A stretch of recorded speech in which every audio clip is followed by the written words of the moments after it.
中國志願軍給美國留下了怎樣的印象？說起抗美援朝，那可真是打出了國威軍威的一仗。中華民族歷来就是個自強不息的民族，近代雖然受盡列強欺辱，但憑着那股子不服輸的勁兒，重新站起來了。這其中，中國軍人功不可沒，尤其是在朝鮮戰場上，志願軍戰士們用血肉之軀築起了鋼鐵長城，把錚錚鐵骨4個字刻在了世界面前。中國軍人的好形象可不是我們自吹自擂，那是連对手都不得不服的。当时的戰場條件說起來都讓人心酸，我們志願軍的裝備跟美軍比，那簡直是天壤之別，冬衣都配不齊，更別提什麼防彈背心、鋼盔了。一位美軍軍長在戰場上親眼目睹後感慨道，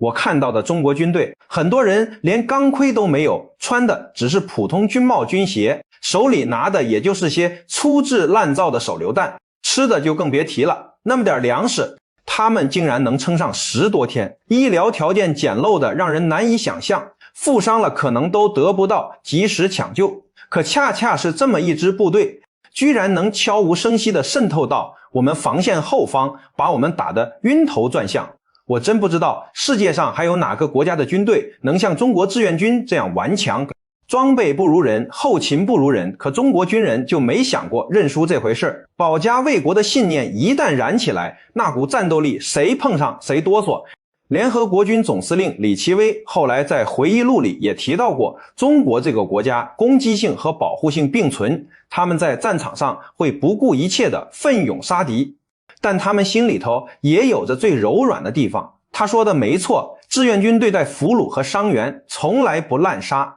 甚至還把敵方傷員放在路邊等對方來接走。醫療站和救護車隊，志願軍也從不攻擊，仗打得再慘烈，做人的底線始終守得住。李奇微直言，上了戰場還能懷揣這種義氣，中國軍人的素質確實高得沒話說。第3任總司令馬克·克拉克也評價說，中國志願軍的指揮者一定是個有勇有謀的人，這是我見過的最團結、訓練最有素的軍隊。這些外國將領想不通的是，這幫裝備落後、飢寒交迫的中國軍人，憑什麼能在冰天雪地裡爆發出如此驚人的戰鬥力？答案其實很簡單，因為他們心裡揣着一團火，一團為了祖國、為了家鄉、為了親人甘願赴湯蹈火的愛國熱心。這團火暖得了自己，也照亮了那個苦難深重的年代。